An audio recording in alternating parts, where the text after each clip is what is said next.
What is up, everybody? Welcome back to another episode of Stay Hot. I'm Blaiden Kirk, joined as always by my two favorite co-hosts of all time in Matthew Sponauer and Theo Ash. We have a great episode planned for you all today. Going to be actually pretty NFL heavy.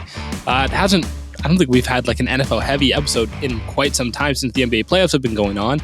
But since we've kind of run out of things to talk about ahead of the NBA finals, we figured we're going to give you guys a list of guys that we think could, make a jump, and a list of guys that we think may not make a jump the way people think, right? So guys that are going to exceed expectations, guys that maybe don't reach expectations is a good way to put it. And then we're going to do our NFL Defensive Player of the Year snake draft. We're going to tweet out now and see who gets the first pick come, 30 minutes from now. But before we get into that, Matthew, how are you guys doing today?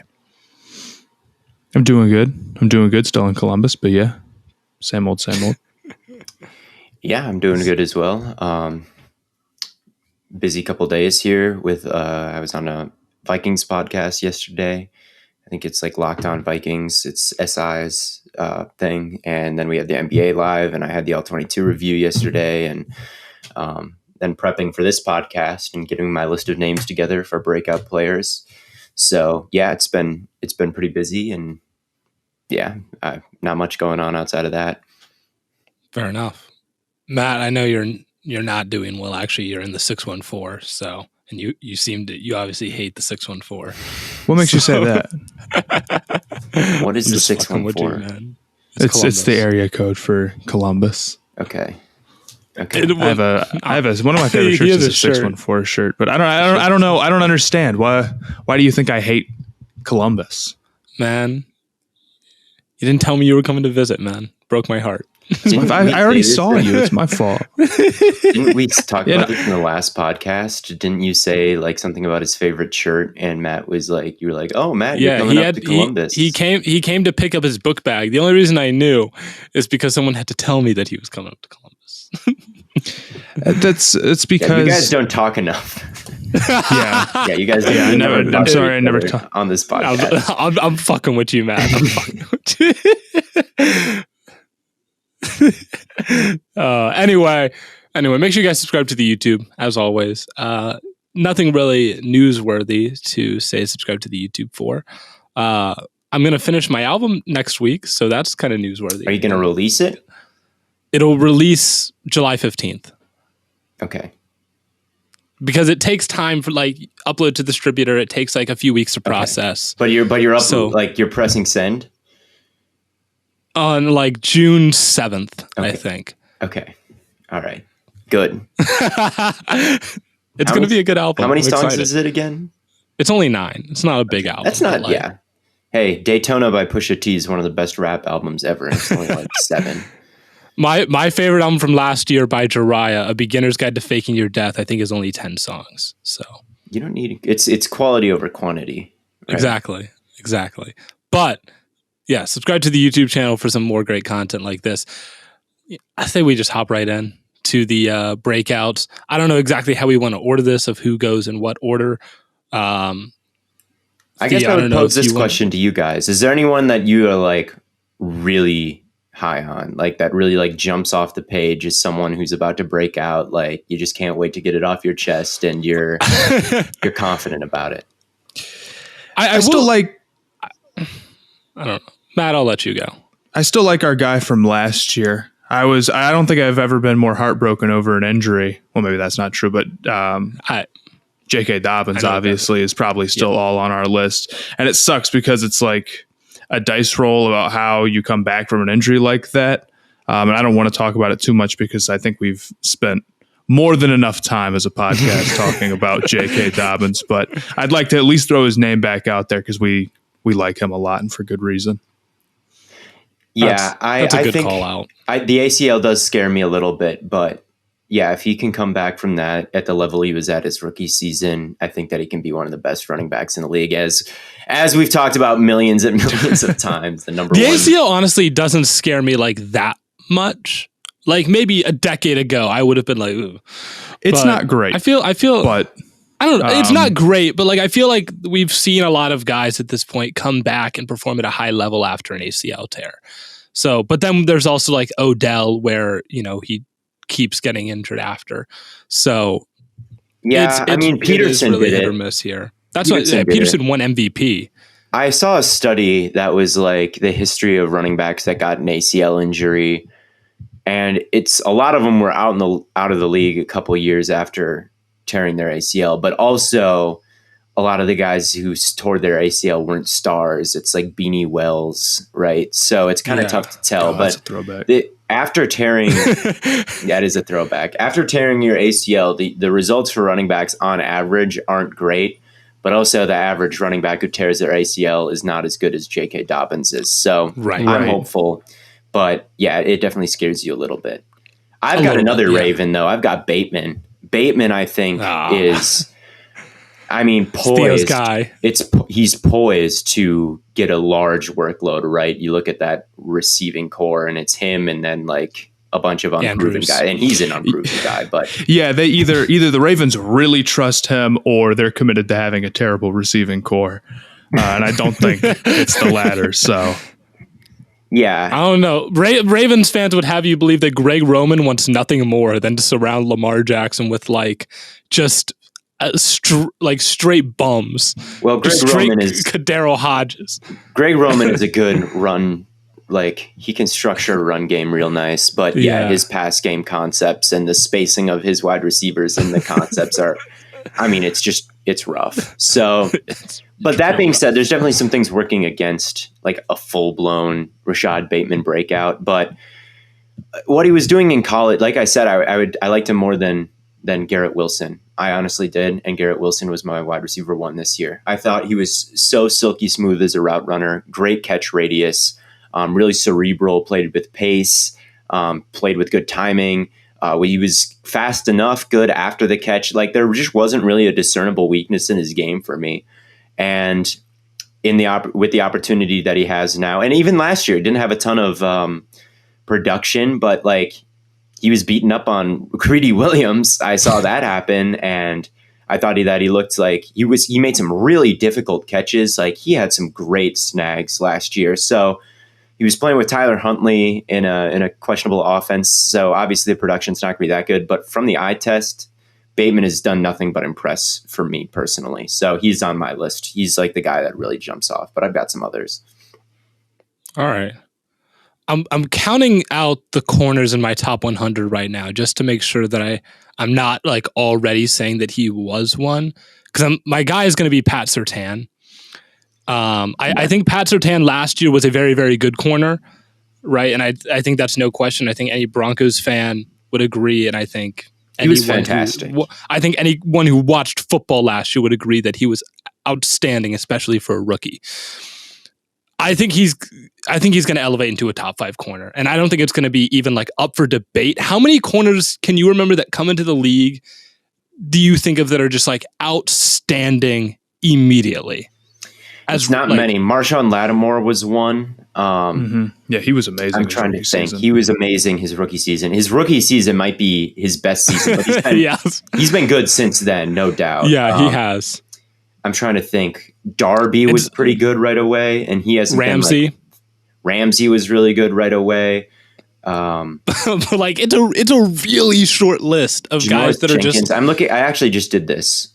I was looking at corners who got Defensive Rookie of the Year votes as rookies, and I'm trying to remember the names that were on that list, and they all are like notable good players now. There's no like one hit wonders on there. And Surtain didn't get any votes, but it was a really good year for high level defensive players. You think about like in a non Trayvon Diggs year where Trayvon Diggs has 11 interceptions. Or where TJ Watt doesn't, Parsons, or where TJ Watt doesn't tie the sack record, right? Stuff like that. Like how many years are we seeing players, almost break the interception record and almost break the sack record in the same season? That never happens, right? Sometimes you might get close to one, but you never get both. But Pat Surtain, I don't think I've ever seen both happen in the same season. But Pat Surtain is a phenomenal corner. I think he has every right to be considered. I think you could call him a top 5 corner right now, and I wouldn't hate you for it. But I think it'll be like consensus next year.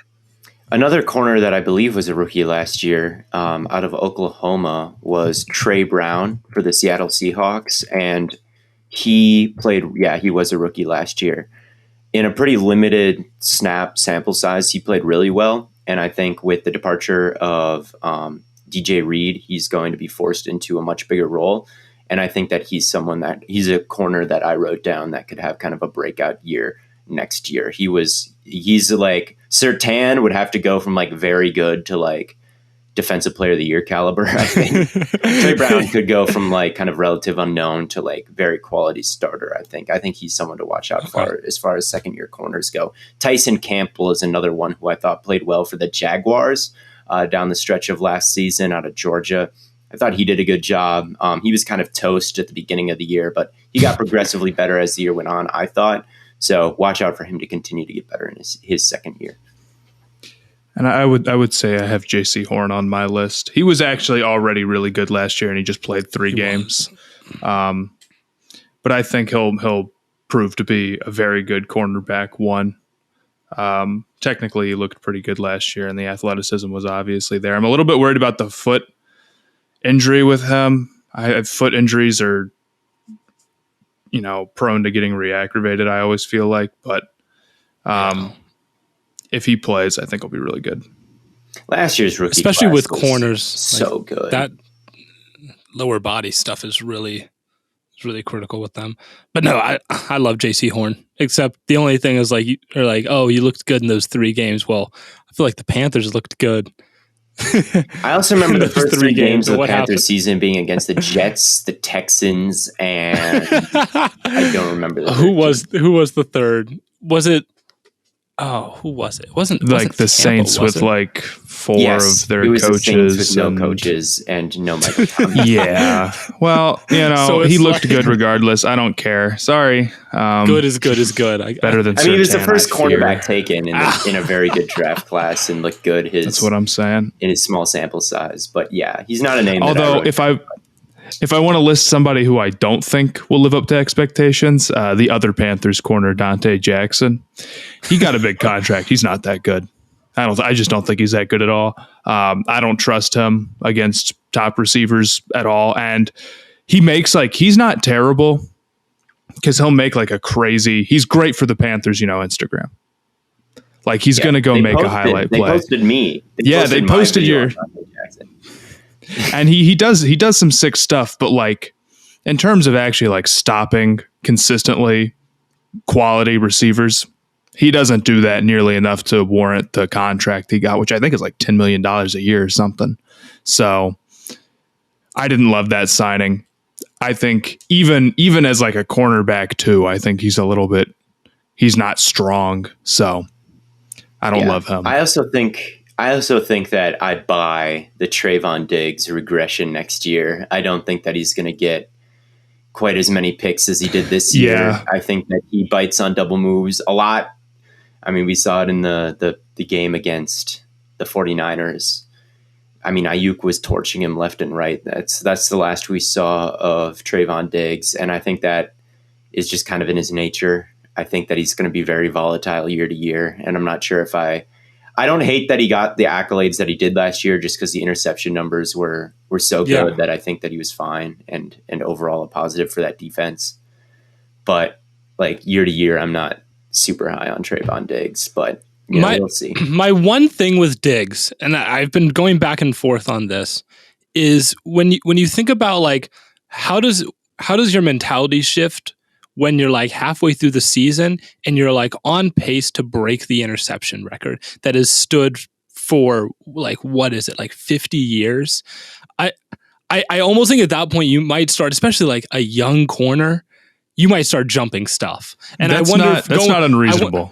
I wonder if going into next season, maybe coaching staff's like, all right, you're now 14 off from the interception record. Let's relax a little bit. I don't know if I agree that like he does just like he was playing that way even before, but maybe it got worse.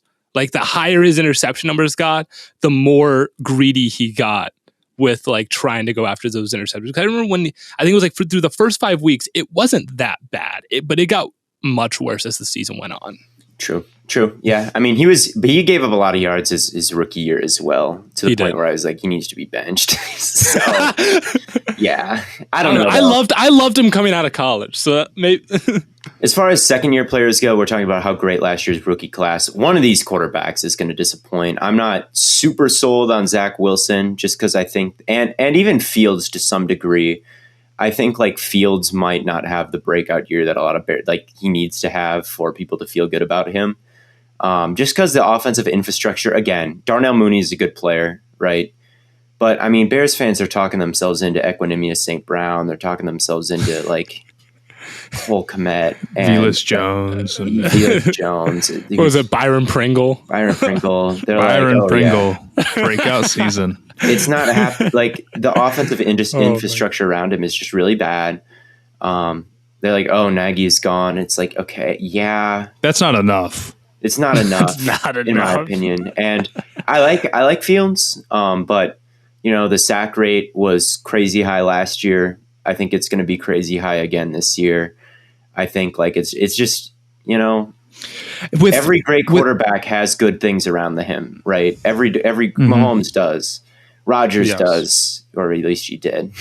He did. Brady always did. Rodgers is already great. Herbert, so Herbert had a lot of things working against him, but at least he had like weapons, right? That you feel a lot better about than the Bears, and Burrow did. And it doesn't have to be completely perfect.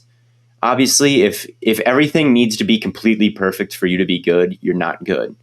But it can't be. I mean, there's got to be some positives, and I just don't know where. Maybe the coaching staff is just absolutely phenomenal. Maybe Darnell Mooney is just dominant and everything works out. But I just don't know if I see that Justin Fields breakout year happening with this. And Fields, and that's the thing, is that Fields has his own problems too, and it's going to be a case of like maybe people ignore that entirely just because his supporting cast is so weak, right? Right. Like the pocket presence is a huge problem for him. But if you also have an offensive line that's not that good and you're a young quarterback, like who is the fan base going to blame? The offensive line, right? Right. And that I would say that's the one thing you really got to see from Fields. Okay, he's not going to go put up 50 touchdowns or whatever. Okay, you can live with that. But you need to see him be able to stand in the pocket and make some throws, because everything else I think he has. It's just that like being able to handle the pressure is right. And that's why I love Trevor Lawrence, which I've talked about before, is like Trevor Lawrence, as bad as he didn't throw a touchdown for like 2 months. And people will always be like, why do you you give all these excuses for Lawrence that you don't give for Zach Wilson and Justin Fields, and they all had bad situations and they were all bad. Why do you give Fields the benefit of the doubt and not the other two?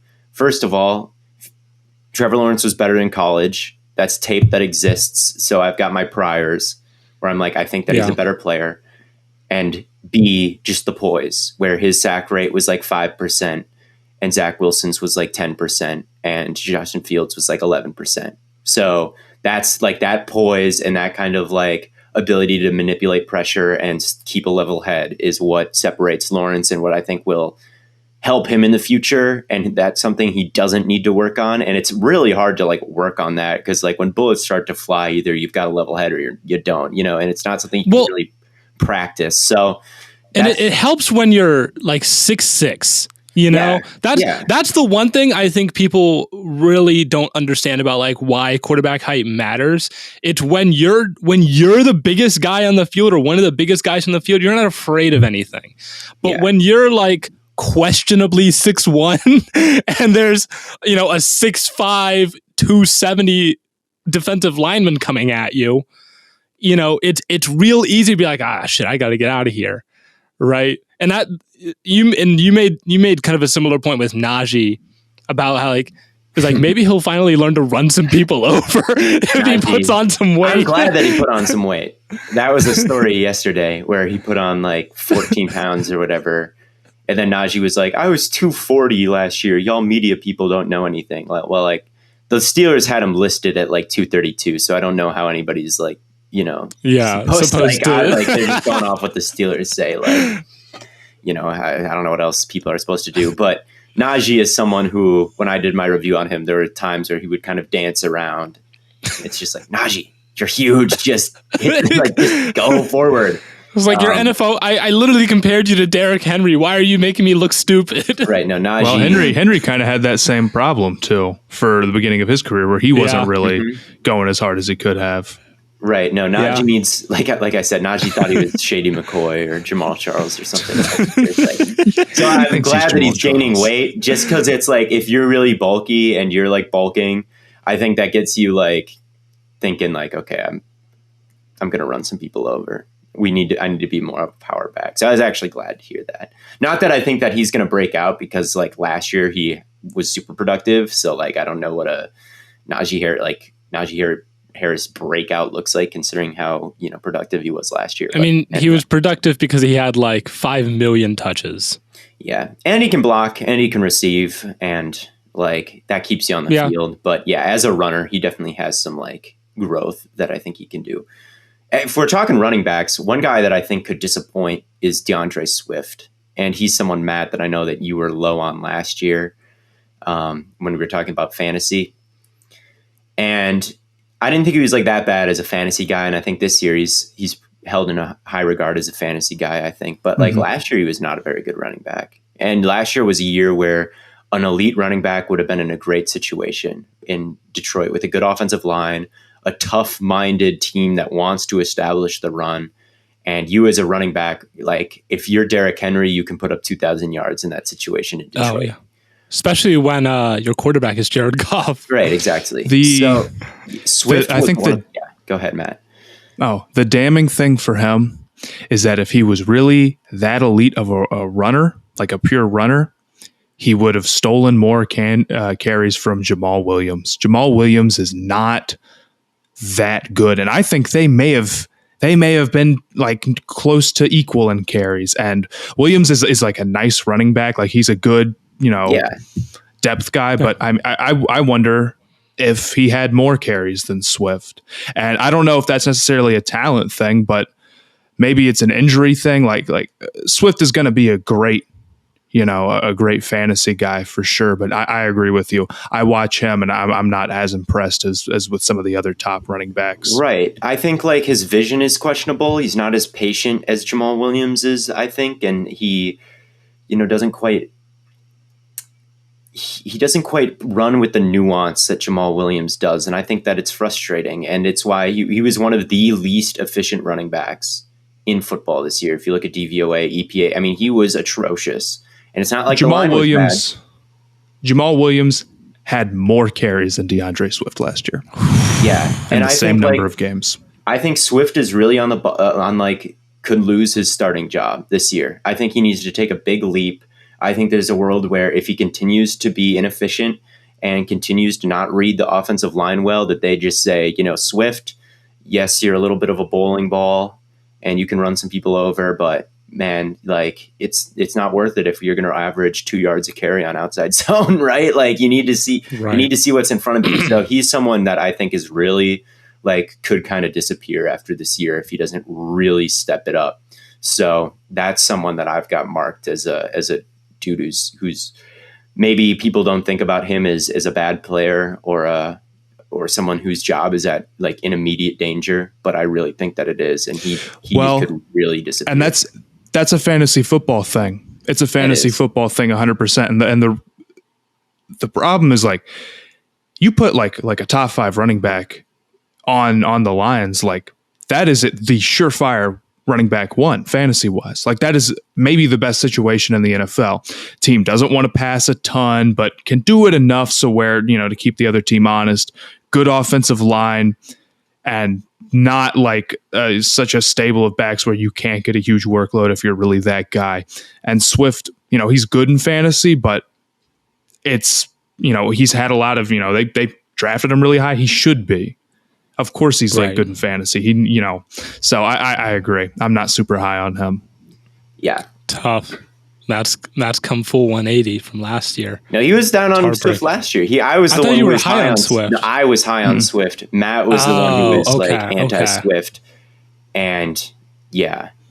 Now so you were on Swift season. I think he'll be really good in fantasy still, probably. The injury stuff does worry me, but like, I mean, if he's getting passes out of the backfield, because he does that. Yeah. But I gotta give a little bit of credit for Detroit. Maybe they did pass it at a higher rate than I thought they did. They were actually pretty high up there. They weren't exactly a super run heavy team last year, but still. Well, when you're playing down a lot, right? True. You can want to establish the run early, but if you go into second half and you're down 2-3 possessions, you kind of have to throw the ball. Games. Yeah, no, you're right about that, Blaiden. I'm not sure if the list I'm looking at is taking that into account. But if you just in game neutral situations, it looks like the pass rate drops way, way down. So yeah, they do. Okay. Damn. Yeah, no. When the offensive margin is within 8 points, so one possession game, they're the 1, 2, 3, 4, 5, 6th lowest in pass rate. So yeah, you're right, Blaiden, that it was them playing down. One guy that I think can we do offensive linemen? Yeah, didn't write any down. I felt kind of bad, so please do. When I was building out my top 100, you guys will see this in a couple of days. Colton Miller for the Raiders looked amazing. Yeah, like legit. He was so good, and I felt bad because I feel like I should have put him higher on my top 100 than I did. I think it was his third year, and the Raiders' offensive line was supposed to not be very good last year, right? That's what we heard from PFF. That's what we heard from ESPN. Oh, they lost. Their offensive line was decent the year before, and it overperformed, and then it got worse. But Colton Miller, I thought stepped into that left tackle role and did a really good job of getting wide early into his set. And then if he had to come back inside, he was able to do that, flip his hips easily, and turn a guy outside. I thought he was really, really nice. And I only got to watch a couple of games of him, but I'm like, because I was watching Derek Carr, and I was like, this left tackle is eating. Who is this? Yeah, I don't know if Colton Miller was a dog last year, but he should have. He was amazing. He was fantastic. I would say so if you think do you think he's underrated, or do you think he's going to be? I think he's underrated. I think he's underrated. Do you think he's going to be I didn't specify. I think he could be. I'm like, you don't just get worse technique, right? I would get it if it was oh well, no number one edge ever lined up against him, so he had a really easy job and he just pancaked everybody because he was just bigger and stronger. But it was just consistently solid technique over and over and over again. I'm like, you're just not gonna lose doing that, and you get another year to keep working on it and get a little bit stronger. He's still a young player. I don't see why he can't be an all-pro caliber, even if it's second or third. Yeah, one guy, I keep naming these second-year players, but that's typically when breakouts happen. For staying on the Raiders, I thought Trayvon Merrick was a guy who performed pretty well with a lot of snaps last season as a rookie, and I think that he's someone, if he continues to get better, could be a really high-level safety, because he was a good player his rookie year, I thought. And if you're good as a rookie, there's always the potential that you could become great in your second or third year. So he's someone I would look out for. I would say Juju is a guy that I think could really be productive. Yeah, I really like that take. You can totally see a world where he puts up crazy numbers. Sir. I mean, when he was the number 2 to Antonio Brown and the defenses weren't really bracketing him or spinning to his side or whatever. I mean, he was supposed to be the best wide receiver in the league. He had 1,600 yards at age 20 in his second year or something like that. It was like Josh Gordon. He was putting up Josh Gordon numbers. He was putting up crazy. People forget and that's one of the reasons why Juju is so hated now. Yes, he was getting taken in the first round of dynasty drafts. He was supposed to be one of the great wide receivers in the game right now. That's how high the expectations for him were. And he's fine, but he's not that. And that's why people don't like him. It's just because the expectations are so much higher. But he doesn't have to be the guy in Kansas City.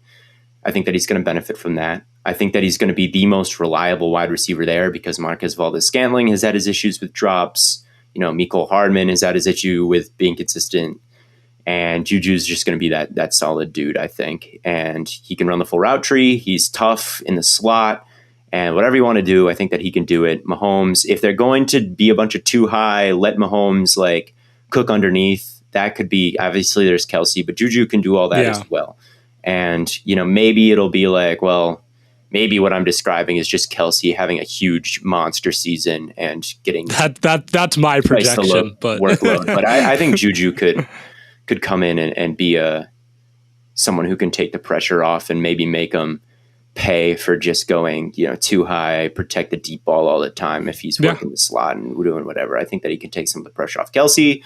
Kelsey's getting older, maybe gets hurt. I don't know. But with Mahomes in that offense, outside of Kelsey, there's still a lot of targets to go around, and he's kind of the most reliable one. So I think that he could do it. My hot take for the Chiefs is that their offense is going to be exceptionally good. They have a really Jeez, no, man. because everyone's like, I've seen them projected to go like third in the AFC West, and I was like, well, they don't have Tyreek anymore, and I'm like, bro, I think that offense could potentially be even better. I don't know if it'll get better without that would be a hot take, is to say like this is going to be a better offense. Maybe not than it was last year. I think like being a better offense than they were last year is possible, but like this is not going to be the best version we've seen of the Chiefs. Maybe not the best version, but maybe the most sustainable. Right. Yeah. I think the Tyreek the Tyreek deep shots and like then Kelsey when shit breaks down is like not sustainable. But if you're like, well, when was Mahomes, Hill, Kelsey ever not a top 5 offense? That's true. But maybe it's, I don't know. Maybe not better. But I think I don't know. I just see a world where it's like I kind of described this a little bit before, but it's like too high. You get Kelsey underneath. You could do like some high-low stuff with Kelsey and Juju, and then it's like, okay, you finally get that like single high look you've been waiting for. All right, Hardman, MBS. Let's take the top off these guys or hit some seams. Let's just see how we can exploit. I think you can exploit teams in more ways now. But I mean, Hill has such a wide variety of skill sets that you were kind of already doing that anyway. But now you're just getting the ball to more guys and doing it, I think. This is not a breakout player, but I wanted to bring up their name. Carson Wentz can only beat expectations, right? He is one of those guys where it's like, he's good sometimes, bad sometimes, but then people start talking about him like he's only ever bad. Yes. And it's not really like, I don't know. I think there'll be some decent moments out of him, and you can definitely see like, I think he didn't exclusively have bad games and exclusively limit the Colts, and I understand why they moved on to Matt Ryan, but it's not necessarily a serious like upgrade or like a serious quarterback option for Washington, but they're also not running, like Sam Darnold out there or something. Yeah, one thing that surprised me when I was looking at him, because I'm doing my interception series where I'm looking at every pick a relevant quarterback through and all that. And I'm doing it from lowest picks to most. So starting with Rodgers, who threw 4, and then ending with Lawrence, who threw 17, I think. I'm already at Wentz. He only threw 7 all of last year. And I was like, wow, that's low for Wentz. That's the 4th time in 6 years he's thrown exactly 7 interceptions. He's not a double-digit pick guy all the time. Yeah, like I don't know if he's underrated just because I don't trust him to make a playoff run. I don't trust him not to have a disaster class in 4 games needed to get to the Super Bowl. And I think like you're just not going to win a Super Bowl with Carson Wentz.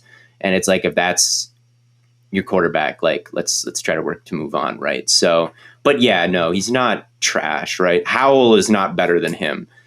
Right. There's not going to be a quarterback competition. I think quarterbacks though, that I think could underwhelm. I think Rodgers and Russ are 2 vets that could maybe, are probably pretty high up there on the MVP ladder. THEO Ash, typical bet against his own team, Ash NFL. Look, we're going to see. I think Rodgers is going to be fine, but I mean, he's won MVP 2 straight years, and this year he's going to have even more burden to do it again without Devontae. And I picked him in our MVP draft because I think he can do it, but I didn't pick him in the first round, right? Like. I think he's someone who could be frustrated with all the wide receivers. I think he might kill Christian Watson. I think he might kill poor Amari Rodgers for trying to fill the void that Devontae Adams left. I think we could see a bunch of throwaways from him. I think we could see a career low in yards per attempt. I think we could see a career low in efficiency. And yes, like with LaFleur, he's done nothing but succeed. Like, that's true. But with this wide receiving core, like, I could definitely see him still being a good quarterback, but maybe having the least efficient year of his career. And I think with Russ, too, just looking at what he is at this point, it's been 2 years since we've seen, like, good Russ, right? 2.5 or a year and a half since we've seen, like, Russ play at an elite level. He's 34 years old. He doesn't play in structure, and people, I said this in my Judy video, and he's another guy, but like Russ is part of why I think like Judy may not break out. Russ has always played the way that Russ plays, out of structure, deep down the sidelines, the moon balls. Everyone knows what I'm talking about. And he's been crazy good at hitting them, so it's okay. But like as your athleticism starts to go, and he's 34 years old, I think he's downgrading coaching staffs from Seattle to Denver. Are we trusting Russ to have the best year of his career? No. And the best year of his career didn't even give it, like, he's never gotten an MVP vote. So the best year of his career has not even been like this crazy, like, elite, like it's been really, really good, but never like Rodgers or Brady or Peyton Manning, like type of elite. So I'm not expecting him to be at that level. I'm not even expecting him to be at his prime level. So I'm expecting him to be kind of more where we've seen him the past 2 years, which has been fine, but it hasn't been elite. So I think everybody is expecting in Denver Russ to be like great and Denver to win the Super Bowl. And I think he could be like what we've seen the past year and a half, which has been frustrating, right? Not exactly a bad quarterback, but not exactly an all-pro. So that's another guy. I think, over the past 3 years, only 9 quarterbacks have played out of structure over 10% of their snaps. In order, those from most to least. Hurts. It's Jalen Hurts, Davis at 16.3%. That's insane. Davis Mills at 15%, Trevor Lawrence at 13%, Justin Fields at 12.8%, Zach Wilson at 12.1%, Russell Wilson is 6 at 10.7%, Taylor Heineke 10.5%, Patrick Mahomes 10.4%, Josh Allen 10.3%. Yeah, so it's like a bunch of rookies ahead of him who don't know how to play in structure in the NFL yet. And then Russ never learned. And then you have like the most prolific quarterbacks in the NFL, and Mahomes and Allen. So he's on the border. He's sandwiching like the guys who do it just enough and the guys who do it too much. Like he's right on the border of that. Exactly. Which is very Russ. He borderlines on like being one of the elite guys at it and doing it a little bit too much. So that makes a lot of sense to me. Anyway, he's just a name I'm throwing out there for his expectations are sky high. And he's, to me, not going to be, the best quarterback in the league or anything like that. Maybe. All right. Well, you know who is the best at what they do? PrizePicks. AJ Dillon. Quadzilla. No, it is PrizePicks because they make daily fantasy easy.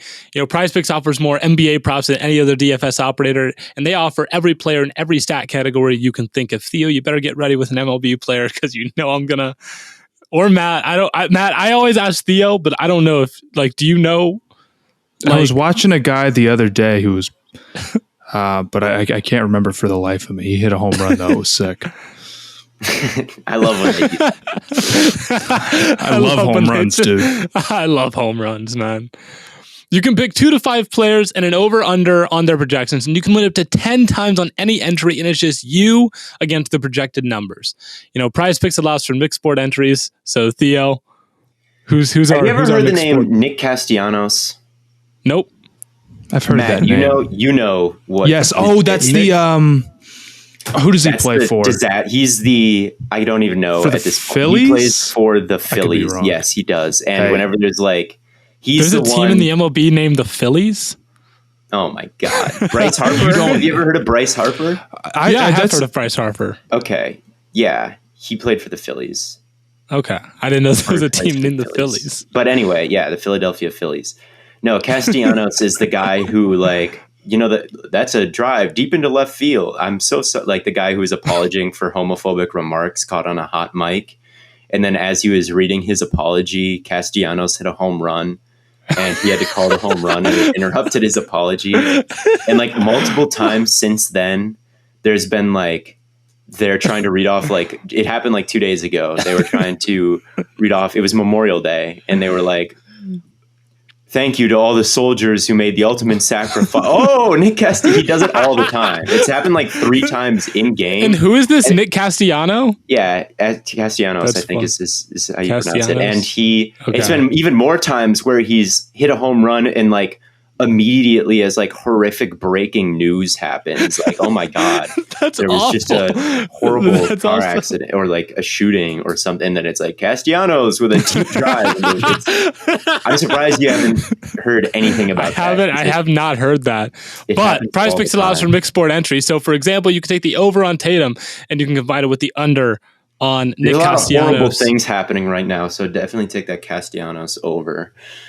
Take the Castellanos over. Yeah. And users that deposit and use our promo code will receive a 100% instant deposit match up to $100. Just be sure to use the promo code STAYHOT. So don't hesitate. Check out prizepicks.com or their mobile app and use the promo code STAYHOT to get a 100% instant deposit match up to $100 because PrizePicks makes daily fantasy easy. All right. Let's check on the results of the poll to see who gets. So we are drafting a defensive player of the year today. Same thing we did with offensive player of the year. And we did another poll, and I'm looking at the results right now. And Theo, I think you may have won by like 1 vote. Ooh. One sec. I want to shout out some of the other players I wrote down for breakouts. I wrote down Daryl Taylor from Seattle, Montez Sweat from Washington, Miles Sanders from Philadelphia, and Greg Rousseau from Buffalo. And then Greg Rousseau's a good one, and I hope you're right about Sanders, man. And then I wrote, because he's on your fantasy. he's on my fantasy. Irv Smith Jr. I didn't bring him up. He's also on my fantasy team. Yeah, I totally forgot him. And then I wrote down Cam Hayward as a guy who may start to decline. He's going to be 33. His pressure rate was like 13th in the division last year, but he still had a double-digit. He was amazing. I thought he was first team All-Pro, year. but I think like next year he could maybe, like, looking at the pressure rates, he could maybe start to take a dip out of prime. So, I thought it was mostly his run defense, but Bobby, he's just someone I wrote down as someone who could maybe regress. And then Bobby Wagner stinks now and is unathletic, and he's, I think, has higher defensive player of the year odds than Fred Warner or something like that. I always get the last pick. Y'all better not take Myles Garrett. All right. So I will be taking Tua Tagovailoa. No one. Tua turn the ball. He doesn't play defense. He's a quarterback. Could have fooled me. No, bad joke. I'm sorry. I'm going to take Myles Garrett until he's going to win one at one point in his career. Yeah, he's one of these years. I'm going to take it. You don't need to over-explain it. He's due. He's due. One of these years, he's going to win one. He's crazy. I mean, he's a tank. He's like the most built guy in the NFL with crazy bend, great pass rushing moves. He's great against the run. He had the highest pass rush win rate this year, I think. His pressure rate was through the roof. Didn't quite get the sack numbers that TJ Watt did, but I think that they're just as good as each other as players. I'm taking Garrett until he wins one because he's too special not to one of these years. He was my pick last year. I hate you. Look, I'm sorry. That's my guy. One of these years he's going to win. I'm going to be right eventually. So this is a tough decision. I'm between Aaron Donald, TJ Watt, and Micah Parsons, right? Maybe the odds would tell me to go Donald and Watt over Parsons, but Parsons really has like retire. That's kind of my. That's what. I won't pick him for the sake of like he might retire. Watt, he won it last year, so he's the opposite of due. So I'll go Micah Parsons. He was absolutely ridiculous last year, right? Yeah. As a rookie. Here's the thing about rookie campaigns like that is like a lot of the times people will be like, he's a rookie, he's got to get way better. But then like they don't. Like sometimes you just don't like improve vastly from your rookie year if you're really great. But maybe Parsons does. He's so important to that defense. He can do anything. He puts up ridiculous numbers. So yeah, I'll go Micah Parsons. Yeah, he was second on my list as well. Yeah, those were my top two guys. Which now you're leaves stuck me with some bums. the worst. Nah, I'm gonna go Aaron Donald, Nick Bosa. I got back-to-back picks. Nick Bosa, outside of Garrett and Parsons and Watt last year, I think Theo, you've mentioned this before. He was kind of playing out of his mind. He is on the same level as Garrett and Watt, in my opinion. Those three are like. I would disagree with you as a Myles Garrett truther. Myles Garrett is the best edge defender in the NFL. But I'll give TJ Watt a close second and Nick Bosa a close third. But Aaron Donald and Nick Bosa, I mean, Aaron Donald has been, arguably the best player in the NFL over the past, several years, let alone the best defensive player. If anyone can have just a defensive player of the year season at any point in time, it's him. Nick Bosa had a great year last year in a again, I say the same thing that I did with this was such an exceptional year for high level defenders. I feel like everyone across the board was just on a god tier to try and win defensive player of the year. And in a year where that doesn't happen, Nick Bosa has a very good shot at it. So I have no problem taking him.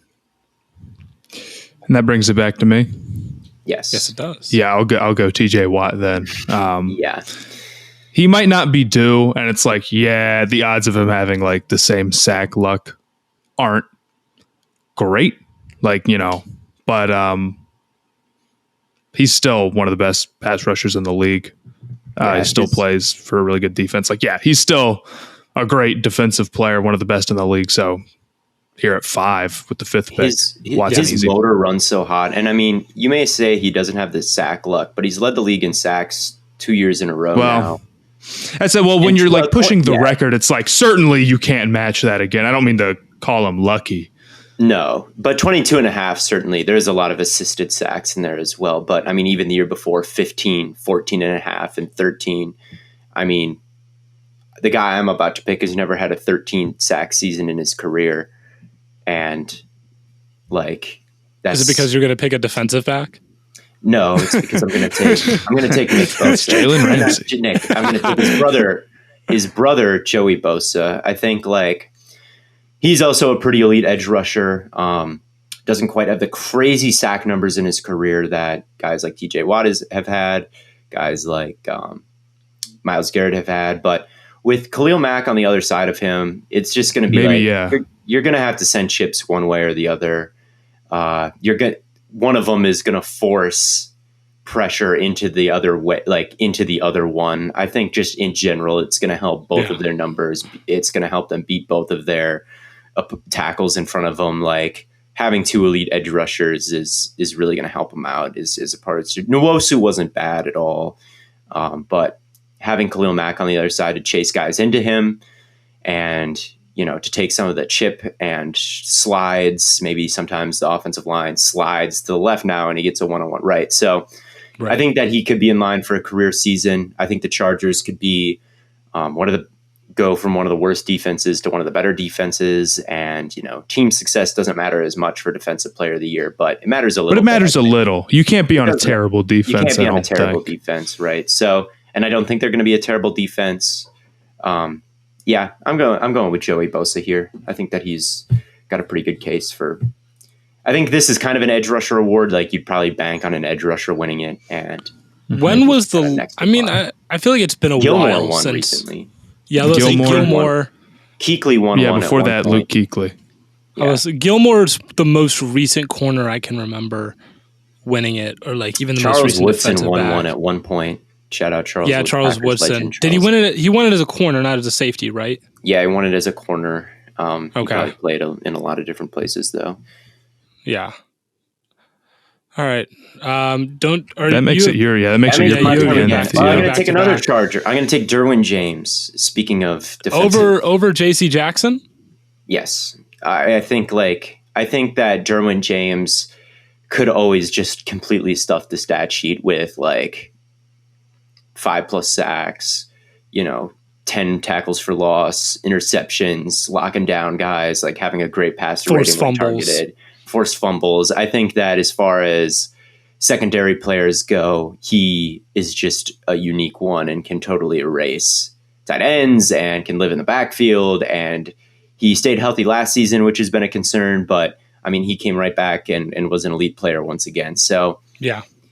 Okay. Like Max Crosby's a guy you think of if you want to keep going edge rushers. There's some other good ones. Chandler Jones alongside of him could help out in the same way that I just described with Khalil Mack and Joey Bosa. But we're going to break the run on edge rushers a little bit. We're going to go with Derwin James, and we're going to project a year where he can float around and impact the game in several different ways. So Derwin, 2 Chargers.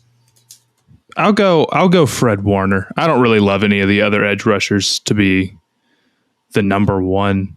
And Warner is arguably the best at his position. I think he'll be on a great defense. I think he's going to rack up a lot of sacks. He was playing out of his mind in the playoffs. Yeah. Odds bad because he doesn't play the right position, but I'd rather have like the best linebacker or the best middle linebacker than the 9th best edge rusher, whatever we're on. So I'll go with him. That brings it to me for the last pick. Oh, okay. I'm going to go corner here. It's just a matter of which one. I'm stuck between 3, and their names are J.C. Jackson, Darius Slay, and Patrick Surtain. And my brain tells me to pick Darius Slay. As defensive player of the year? I kind of your brain tells you that, or your heart tells you that? My heart tells me Pat Surtain. Actually, my brain and heart together tell me Darius Slay. My brain tells me J.C. Jackson. How old is Darius Slay? He's 31. So no, hold on. Right. So your heart tells you Slay? Okay, Surtain. Your heart tells you Surtain. Head and heart together. Logic tells you Jackson. That's on 31-year-old Darius Slay. Okay, J.C. Jackson is the true brain pick. But then the combo is Darius Slay. Well, I think you have to. I love Darius Slay. What about Ramsey? Ramsey, okay. I love Ramsey. Ramsey was my highest rated, or like my number 1 corner, my top 100, right? Yes.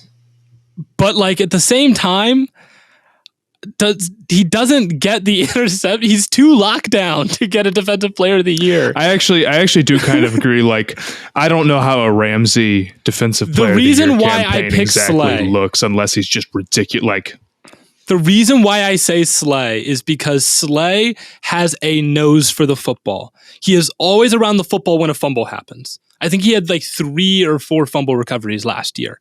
He had a fumble recovery that he took to the house. It feels Blaiden, it feels like he has like it feels like every year he has a pick 6. And has he ever gotten a defensive player of the year vote in any of those years? No, but now we're in a season where they're going to have Fletcher Cox, Jordan Davis. They added not a pass rusher. I think Darius Slay getting defensive player of the year off of fumble recoveries is probably unlikely. Which is why he's not the total I think I should just pick J.C. Jackson, and a part of me wants to pick Pat Surtain. Your heart, to be clear. Yes, my heart, to be clear, wants me to pick Pat Surtain. But I think I'm just going to roll with J.C. Jackson. He's now had multiple years where he's either led the league in interceptions or been close to it. In a new defense where he's going to be able to play alongside Khalil Mack, Joey Bosa, Derwin James. The ball's gonna go somewhere, right? There's not really anyone on that defense where you're gonna be like, oh, let's test this guy, right? You're not really gonna be able to do that. J.C. Jackson had a really high target rate. I think he was like top 5 in like targets last year. On a defense where you kind of don't want to target him, right? Because of how frequently he forces turnovers. So Yeah, I think that in a defense now where he can like potentially still get that kind of target number, just because like it's like where else are you going to go with the football, right? You got to go somewhere with it. He's going to be able. I think he's still going to be able to be very productive, and is like the 9th pick again. I don't really trust any of these. Yeah, like Bradley Chubb's not winning Defensive Player of the Year. I'm sorry, and I'm going to say that, and now he's going to win Defensive Player of the Year. But yeah, I'll take J.C. Jackson. I don't hate that pick. So the Chargers have 3 guys that we took. They have 3. Yeah, well, they have 3 guys who are probably top 10, 15 in odds. No, I don't know where Jackson is. Jackson was not top 15. Well, Mac is also very high on odds, if I remember. Khalil Mack is, he is. Yeah, they have. It's Bosa, Mack, and James that in that order. Man, if they don't have a good defense this year, Tillery will never hear the end of it. Is he still? He's still on the team. He's still on the team. Oh yeah, he's still still projected starter. Oh, even they brought in Joseph Day. You're telling me there's a player on that. You're telling me there's a defensive lineman on there that is worse than Jerry Tillery. You need 2 defense. You need a 1 tech and a 3 tech, right? Yeah, so you're telling me. And you're telling me that Tillery's 3 tech. You're telling me that there's a 3 tech worse than Jerry Tillery?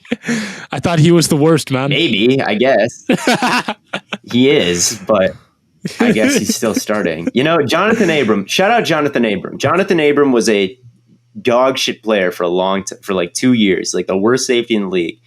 And last year, they still started him. And it's like, what is, like, give up. And Jonathan Abram was like mid last year. So not even good, but he wasn't the worst in the league. So that's improvement. We'll pull Jonathan Abram. It is improvement. So maybe But the Raiders overperformed in a lot of areas, I think. Like they did. Yeah. Maybe Max Crosby elevated. Like everyone elevated. The offensive line elevated, the defense elevated, everything elevated. And now they got Devontae, so you know they're winning the Super Bowl, I fear. But maybe I should have taken Max Crosby. I thought about it. But I don't know. He only had 10 sacks, I think, last year. But he had 8. And a couple were unblocked and a couple were assisted. But his pressure rate was really high. It was really high. And Jones on the other side.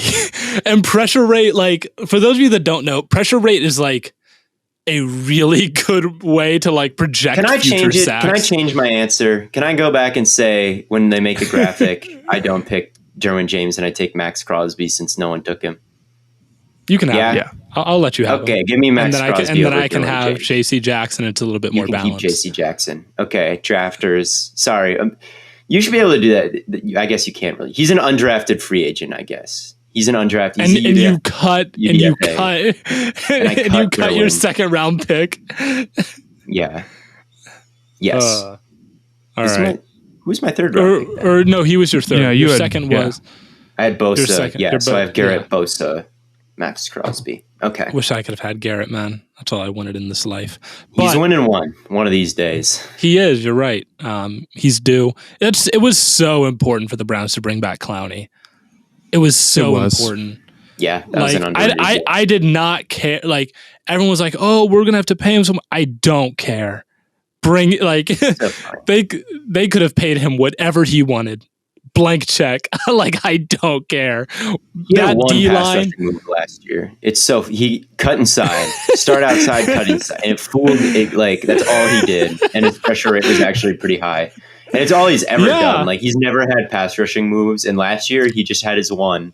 And like I guess everyone got tricked by it. It's so funny, but he's always been a good run defender. And yeah, he has. And the Browns need that. Like the Browns defensive line outside of now Garrett Clowney, like the front seven really outside of Garrett Clowney and like JOK. Right? Yeah. Well, now they need Deshaun Watson not to get suspended for the entire season, which I was thinking of the other Perrion Winfrey was the guy we drafted. I was thinking of who did we have last year that was actually like pretty good? You would know better than me. I cannot remember who was on our D line last year now, but we had a lot of like rotational guys. Now we have none of them. You had so like anytime someone's like, oh, we have this guy, I'm like, he's still on the team. Malik McDowell. Malik McDowell wasn't terrible. Tack McKinley. That I love. Sheldon Tack McKinley. Day. I cannot believe Tack McKinley's gone. Porter Gustin. But you see, it drops off. It drops off real fast. And like it's like Malik McDowell, Tack McKinley, and then after that, it's like who? Like who's that? Taven Bryan. You got Taven Bryan now. He was a first round pick for the Jaguars. Isaiah Thomas, I remember that. Yeah, we have Isaiah Thomas and Perrion. I like Isaiah Thomas, but and like Perrion Winfrey, I haven't watched a lot of, but right. One other guy who's going to disappoint the entire Cardinals. All right, everybody on the Arizona Cardinals is going to fall below expectation. Kyler, the offensive line, the defense, everybody. Okay, except for Jalen Thompson. He's good. He might overperform. But I just don't like who is the best non-Kyler Murray player on the Arizona Cardinals right now? Offense? Not counting D-Hop. On the offense? For the first step for any. James Conner, maybe? Is he still on the team? Or yes, he is. Yeah, Connor's still on the team. It's like Budda Baker, Jalen Thompson. They've got a good safety duo. Their corners are mid. Isaiah Simmons is not good. That's so despite sad. What people think. Breaks my heart. Despite what Madden makes people think when you can put him at slot corner and have him like win defensive player of the year. The only time a slot corner has ever won that team is going to be one of the worst in football. That's my take. One of the worst in football? One of the worst in football. The Arizona Cardinals. That is a really hot take. Some team out there should try to finesse their first round pick next year for a player and see what can happen. That's what I would Wouldn't be the worst idea.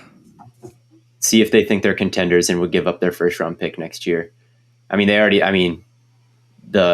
wonder if teams really Ravens do that. They're like, we want this first round pick. The Ravens already did that. We're not they didn't really get their next year first round. They got this year's first round pick. We're not really trying to trade this guy, but we think this team is just gonna suck, and they think they're contenders. So we're gonna make this trade.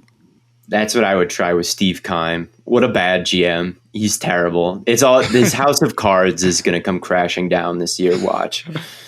He lucked into DeAndre Hopkins, I feel. He lucked into DeAndre Hopkins. They somehow made the right decision to move on from Rosen to Kyler, but outside of that, it's been nothing but bad. Nothing but bad. So, anyway. Well, you guys have anything else, or do we want to... I have nothing else. Let the good people have some time back. Yeah. All right. Well, I always say that now, like... Every time I'm in like meetings, we get out early, and it's like, all right, you guys get 5 minutes back. I like to think the people who listen don't think of it as like a mandatory work meeting. Yeah. Yeah. I don't know. I kind of like my mandatory work meetings sometimes. I don't hate them. Yeah. It's like you get to talk to your coworkers, and in my case, it's my friends. So like, okay, that's pretty sweet. Okay, I agree. Look at me. Nice guy, Blaiden. But as always, tons of content coming away on all platforms. We'll be back with, I got my live stream on Saturday. Theo still needs to get a PS5 so we can do his tax write-off, and then he can lose to me in Madden. But until next time, from Corn Boy, Bird Boy, and Lemon Boy, we will catch you all on the flippity flop. What's up, everyone? I hope you all enjoyed this episode. I know you trust us with your sports content. So Blue Wire now has a new podcast called Don't Trip, where they give sex, relationship, and dating advice. So make sure you hit the link in the description and subscribe for Don't Trip's hilarious and insightful content.